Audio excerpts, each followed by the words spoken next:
सबको जय मसीह की। मैं जतिन बब्बर और आप देख रहे हैं मसीह परिवार चैनल। जैसे कि आप सब जानते हैं कि मैं इस चैनल पे प्रभु के अलग अलग दासों की वीडियोस डालता हूं, तो अगर आपको हमारा चैनल अच्छा लगता है तो आप इस चैनल को ज़्यादा से ज़्यादा सब्सक्राइब जरूर करें, ताकि आप प्रभु के वचन को सुन सके। वीडियोस को ज़्यादा से ज़्यादा शेयर करें ताकि जिन लोगों तक वचन नहीं पहुंचा उन तक भी वचन पहुंच सके। सबको जय मसीह की।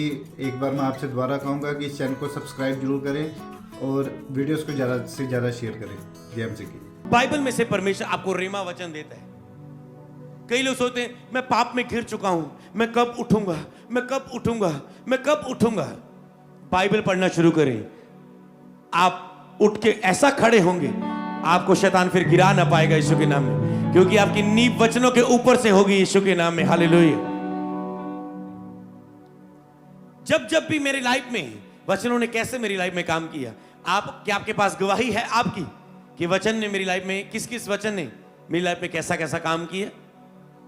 आपके पास टेस्टमनीज होंगी यीशु के नाम में कि मेरी लाइफ में ये बाइबल के 8 वचनों ने मेरे साथ ऐसे काम किया।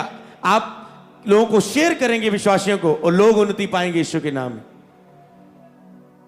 पहले वचन ने जो मेरी लाइफ में काम किया, जब मैंने सुना कि परमेश्वर ने कहा बोझ से दबे लोगों मेरे पास आओ, मैं तुम्हें आराम दूंगा। जब एक प्रचारक ने बोला, मैं पहली बार किसी घर में वचन सुनने के लिए गया, तो मैंने कहा अच्छा, परमेश्वर ये कहता है कि बोझ से दबे हुए लोगों मेरे पास आओ, मैं तुम्हें आराम दूंगा। बहुत सारे अपने बोझ का हल करने के लिए बहुत जगह हम गए, हमने कोशिशें की, पर कुछ नहीं हो रहा है। पर ये कौन सा परमेश्वर है जो खुद कह रहे मेरे पास आओ मैं तुम्हें आराम दूंगा, जो वायदा कर रहा है मेरे पास आओ मैं तुम्हें आराम दूंगा। तो उससे खुदा ने मुझसे बात की कि आज ये मीटिंग सुन के तुझे घर नहीं चले जाना, तुझे स्टेप लेना है मेरे भवन में आने का। मैं तुझे पुकार रहा हूं, मेरे पास आ, मैं तुम्हें आराम दूंगा। तो उसके बाद मैंने उन वचनों को रोज पढ़ना शुरू किया, उन किताबों को जो चर्च से मिली रोज पढ़ना शुरू किया, और वो वचन मुझे ज्ञान से भरने लगे, सच्चाई से भरने लगे, सच्चाई मेरे ऊपर प्रकट होने लगी। और फिर मैंने स्टेप लिया, वो वचन मुझे धक्का दिया कि चल रेगुलर चर्च आना शुरू कर। और मैंने चर्च जाना शुरू किया लगभग 1 महीने या कुछ समय बाद। एक टाइम जब मैं अपनी लाइफ में गिर चुका था, मसीह में नया नया था, पता नहीं था गिरना उठना भी होता है, लगता था बपतिस्मा लेने के बाद अब कोई गलती नहीं होगी, कोई पाप नहीं होगा। जब गिरा पीला और खुदा मेरे साथ नहीं ऐसा फील हो रहा है, एक दिन बाइबल खोल रहा था, ऐसे बाइबल पढ़ रहा था, क्योंकि उस समय काउंसलिंग नहीं मिलती थी, स्ट्रॉन्ग काउंसलिंग नहीं थी पास्टरों के पास, बड़े यूट्यूब नहीं था कि कुछ भी यूट्यूब से निकाल लो एक अच्छा प्रचार सुन लो, ऐसा नहीं था। पास्टर से बात शेयर करें तो सही उत्तर नहीं मिलता था, शेयर करने का हयाब नहीं होता था, कई वक्त तो नए होते थे अपनी कमी बताने का। अगर ये बताई अगले दिन पास्टर वर्शिप ढोल की नहीं बजाने देगा, समझ पा रहे ना, तो किसको शेयर करोगे? आपको पता खुदा से शेयर करेंगे। मैंने बाइबल उठाई, गिरा हुआ था, वचन आया, कभी नहीं पढ़ा ये बाइबल में वचन, पहली बार मेरे सामने जब आया कि मनुष्य की गति यहोवा की ओर से होती है, चाहे वह गिर भी जाए तो भी पड़ा नहीं रहेगा, क्योंकि प्रभु उसका हाथ थामे रहता है। मैंने कहा आमीन। मैं समझ गया कि मेरी गति तेरे हाथों में है, चाहे मैं गिर भी जाऊं तो भी मैं पड़ा नहीं रहूंगा, क्योंकि तूने मुझे चुना है, तू मुझे फिर से हाथ थाम के उठाएगा और आगे बढ़ाएगा। इसका मतलब यह है कि खुदा ने मुझे आज क्षमा कर दिया, मुझे उठा लिया और कहता है आगे बढ़, फिर से गलती ना करना, मैं तेरे साथ हूं। मैं भर गया पवित्र आत्मा से और आगे बढ़ने लगा। ऐसी आपकी टेस्टमनी होगी वचन में से। मेरे स्पिरिचुअल फादर बीमारियों में, दुखों में, नशे के अटैक हो रहे, पागलपन के अटैक हो रहे, दुष्ट आत्मा के अटैक हो रहे, डिप्रेशन के अटैक हो रहे, बीमारियां हैं, परेशान अपनी लाइफ में पूरी तरह से। चर्च जाने लगे, बाइबल पढ़ने लगे, लगातार बाइबल के शैतान तंग ना करे, रोज प्रेयर बाइबल। एक दिन एक वचन आया, हे आप बांध दृढ़ रहे, क्योंकि मसीह में की गई मेहनत व्यर्थ नहीं है। पहले वो सोच रहे थे मेरा कुछ हो नहीं रहा, मेरा कुछ हो नहीं रहा, मैं बाइबल भी पढ़ रहा हूं, प्रेयर भी कर रहा हूं, चर्च भी जा रहा हूं, मेरा कुछ क्यों नहीं हो रहा है, क्यों नहीं हो रहा है, क्यों नहीं हो रहा है, मेरा कुछ क्यों नहीं हो रहा है।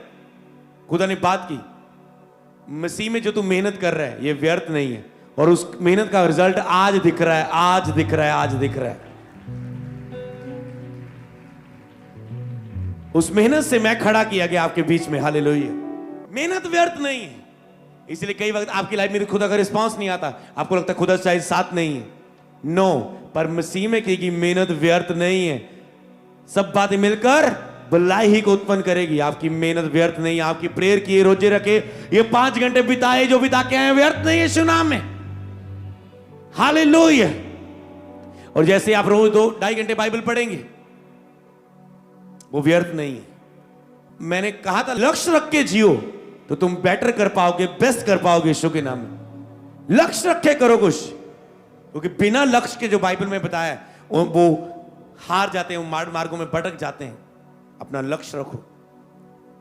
ऐसे बहुत सारे वचन हैं जो हमें दिलेरी देते हैं। एक दिन ऐसी मुसीबत, ऐसा संकट मेरी लाइफ में आया, मैंने कहा क्या करे क्या करे क्या करे क्या करे। उस समय नए नए आए थे। ऐसा नहीं कि आज तो हमें सारे वचन पता है, मसीह में बहुत सारे वचन पता है, बहुत सारे नहीं। उस समय ये पहली बार वचन आया, मत डर क्योंकि मैं तेरे संग हूं, मैं तेरी सहायता करूंगा और तुझे अपने हाथ से संभाल के रखूंगा। मैंने कहा thank you Jesus, thank you Jesus, तूने मुझसे बात की। तो ऐसे परमेश्वर शुरू से बात करता आया और उसने बात की। एक दिन मैं सोच रहा था, मैंने कहा परमेश्वर मैं तेरे बड़े कामों को करना चाहता हूं, तेरे कामों को करना चाहता हूं। मैं भी लोगों को हील करना चाहता हूं, चंगा करना चाहता हूं, तेरी सेवा करना चाहता हूं। और एक जगह प्रभु मुझे लेके गया और वहां मुझे ये वचन मेरी अंदर आत्मा में बैठा दिया। कौन सा वचन?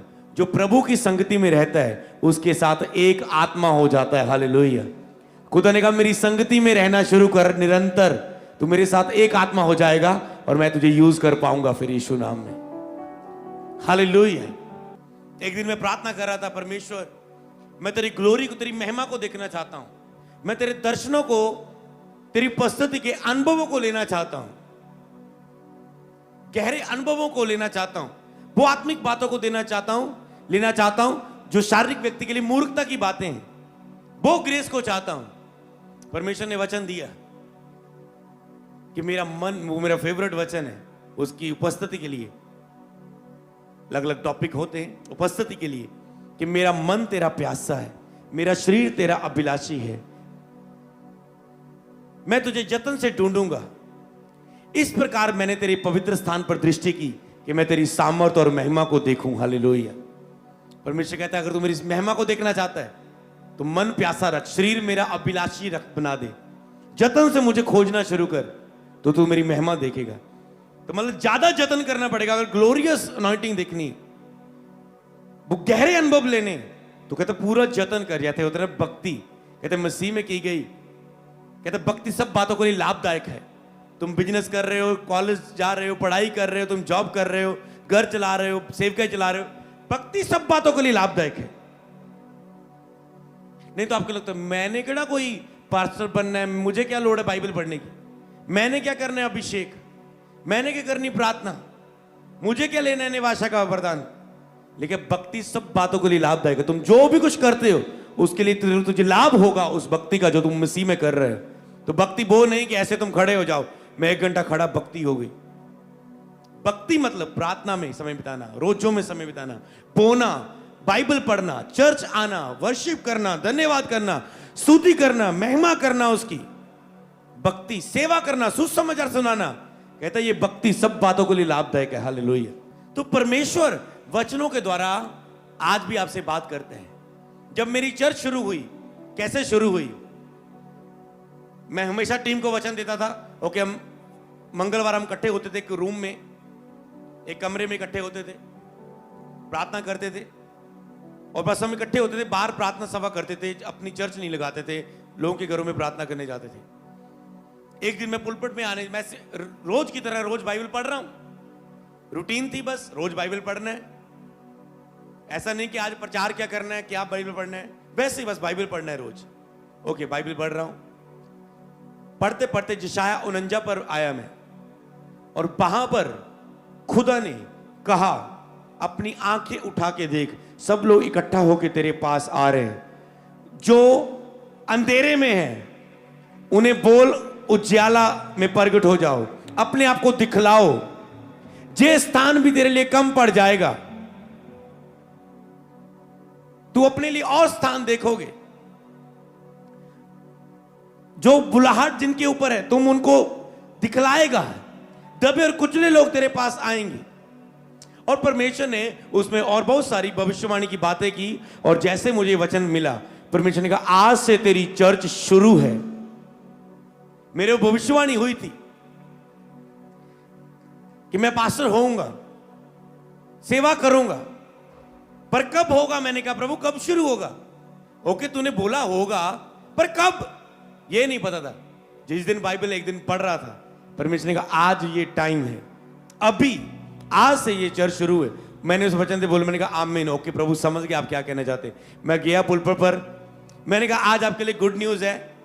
आपने देखा कि हम बार प्रार्थना करने जाते हैं, लोग कहते हैं हम आपकी चर्च आना चाहते हैं। हम लोगों को बोलते हैं हमारी चर्च नहीं है, हम चर्च नहीं लगाते, बस हम अपने अपनी गिने चुने टीम मेंबर प्रे करते हैं। प्रभु ने हमें चर्च लगाने को अभी नहीं कहा। तो मैंने कहा आज से ये चर्च सबके लिए ओपन है, आज से ये मिनिस्ट्री शुरू होती है। किससे? वचन से पता चला।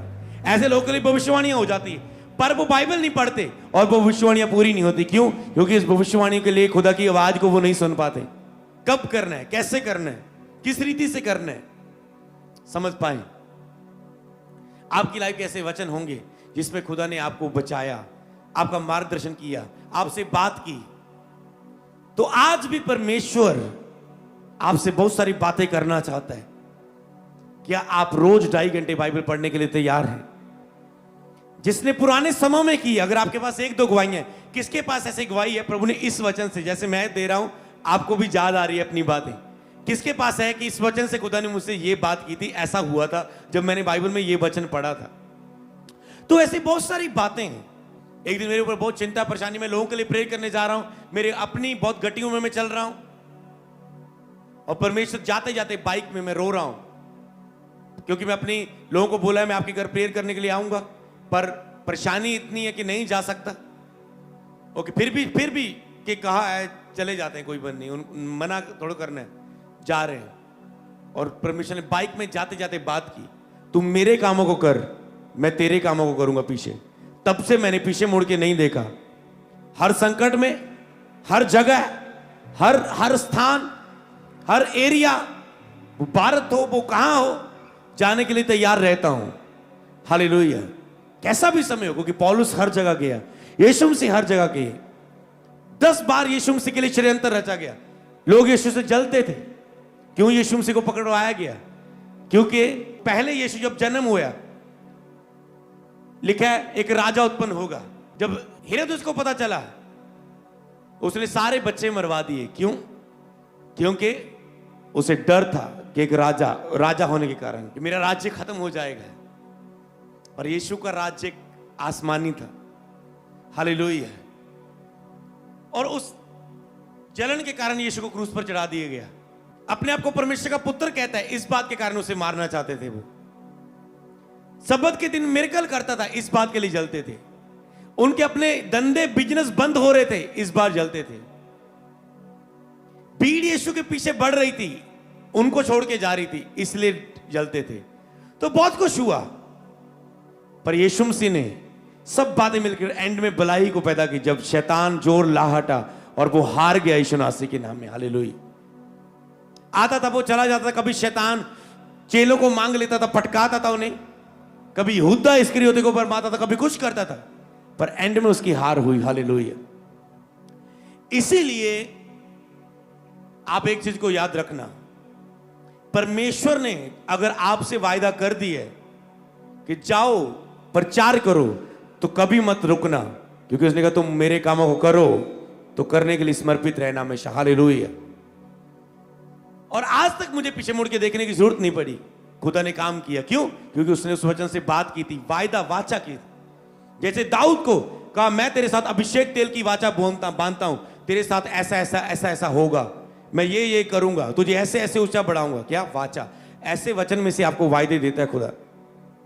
अगर आप उस पर खड़े रहें, खुदा आपको बढ़ाता जाएगा यीशु नाम में। हालेलुया। तो ऐसी बहुत सारी टेस्टिमनीज है आपके पास होगी। अगर नहीं थी तो इस 7 दिनों के अंदर आपके साथ होगी यीशु नासरी के नाम में। ओके, एक दो वचन पढ़ेंगे हम।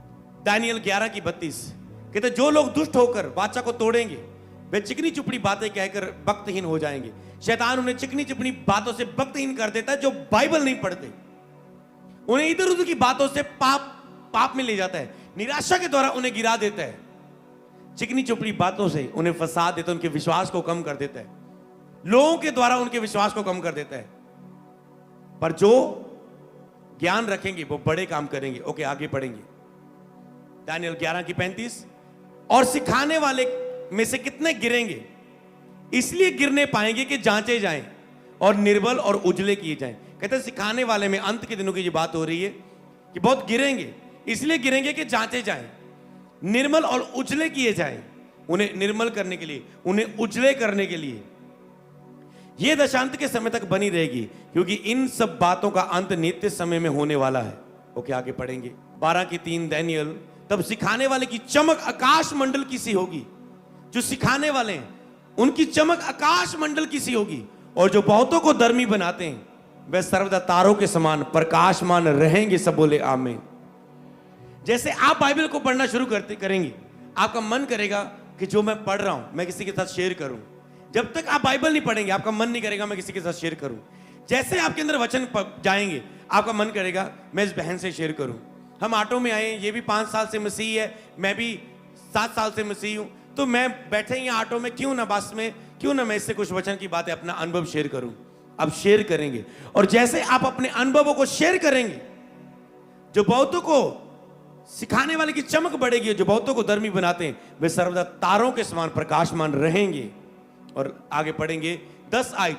बहुत से लोग तो अपने आप को निर्मल और उजले करेंगे और स्वस्थ हो जाएंगे। बहुत से लोग वचनों को पढ़ेंगे, अपने आप को निर्मल उजले करेंगे, गिरेंगे, परखेंगे, उजले किए जाएंगे, उठेंगे, स्वस्थ हो जाएंगे। परंतु दुष्ट लोग दुष्टता ही करते रहेंगे, और दुष्ट में तो कोई बात है ये ना समझेगा, परंतु जो बुद्धिमान है वही समझेगा। हालेलुया। वही स्वस्थ हो जाएंगे। जब आप बाइबल को पढ़ते हैं आप स्वस्थ हो जाएंगे, आपके अंदर सारी कमियां, कमजोरियां, घटियां परमेश्वर दूर कर देगा। तो आज से आपको परमेश्वर के वचनों का ज्ञान रखना है। अगर हम आगे पढ़ें, होशों की किताब में भी बहुत बातें लिखी हैं। 4:6 में लिखा है, मेरे ज्ञान ना होने के कारण मेरी प्रजा नाश हो गई, और तूने मेरे ज्ञान को तुच्छ जाना, इसलिए मैं तुझे अपना जाजक रहने के अयोग्य ठहराता हूं। कहते तूने जो मेरे ज्ञान को, मेरे वचनों को तुच्छ जाना, मेरे वचनों के साथ समय नहीं बिताया, उन्हें ठुकरा दिया। कई बार आप जाने जाने में वचनों का इनकार करते रहते हैं। आपको नहीं पता बाइबल में कितनी आज्ञाएं लिखी हैं। चर्च में वर्शिप करने के प्रति क्या आज्ञाएं हैं, वचनों के प्रति क्या आज्ञाएं हैं, आपके पारिवारिक जीवन के प्रति प्रभु की क्या आज्ञाएं हैं, आपको पता है?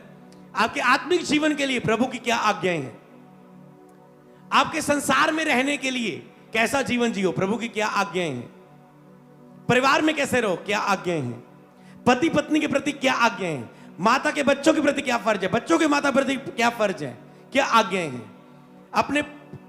अपने अगुए के प्रति आपके लिए परमेश्वर की क्या आज्ञाएं हैं। आज्ञा से भरी हुई है बाइबल, और जैसे आप बाइबल नहीं पढ़ती आप आज्ञा को तोड़ते रहते हैं। फिर आपको पता है मेरी लाइफ में ऐसा क्यों, ऐसा क्यों, वैसा क्यों, आपके प्रश्न बन जाते हैं। पर जैसे आप दिन रात बाइबल को पढ़ते हैं उसकी आज्ञाएं आपके सामने आती रहती। जो खुद आपकी आज्ञा तोड़ी आप तोड़ रहे हैं, तुझ जान रहे ज्ञान को, वहां खुद आपको सिखाने जाता है। कई बार आप अयोग्य ठहरा देते हैं खुद आपको, जब आप ज्ञान वचन में के साथ नहीं रहते। इसलिए तू अपने परमेश्वर की व्यवस्था को तज दिया है, मैं भी तेरे बाल बच्चों को छोड़ दूंगा। ओके, आगे पढ़ेंगे। होशे 5:15 जब तक वह अपने आप को अपराधी मानकर मेरे दर्शन के खोजी ना हो, तब तक मैं अपने स्थान को ना लौटूंगा। जब वे संकट में पड़ेंगे तब जी लगाकर मुझे ढूंढने लगेंगे। केवल संकट के समय ही ढूंढ डांड ना करो बाइबल के वचनों की। जब संकट आता है इतनी ढूंढ डांड करते हो, हमेशा परमेश्वर के वचनों के साथ रहो। संकट आपके जीवन का हिस्सा ही ना होगा यीशु मसीह के नाम में। कुछ जरूरी है जो परमेश्वर की ओर से आपके फायदे के लिए, पर शत्रु की योजना आपके लिए नाश होगी यीशु मसीह के नाम में। हालेलुया। ओके, पढ़ेंगे होशे 6:3 आओ हम ज्ञान को ढूंढे। लास्ट वचन, आओ हम ज्ञान को ढूंढे। तो आप ढूंढने के लिए तैयार हैं, फैसला लेने के लिए तैयार हैं, कहने जा रहे हैं आओ हम ज्ञान को ढूंढे। कहते हैं आओ हम ज्ञान को ढूंढे, वरन यहोवा का ज्ञान प्राप्त करने के लिए सब जतन भी करें। पहले ज्ञान को ढूंढे, कहते हैं आओ हम ज्ञान को ढूंढे। केवल बोल के नहीं, आओ चर्च में से घर जाके बाइबल पढ़ना शुरू करेंगे। कहता है जतन करना उसे पूरा, उसे अपने 2.5 घंटे पूरा करने का यतन भी करें, क्योंकि यहोवा का प्रगट होना बोर का सा निश्चय है। वह वर्षा के समान हमारे ऊपर आएगा और बरसात के अंत के वर्ष के समान, जिससे भूमि सिंचती है। हालेलुया।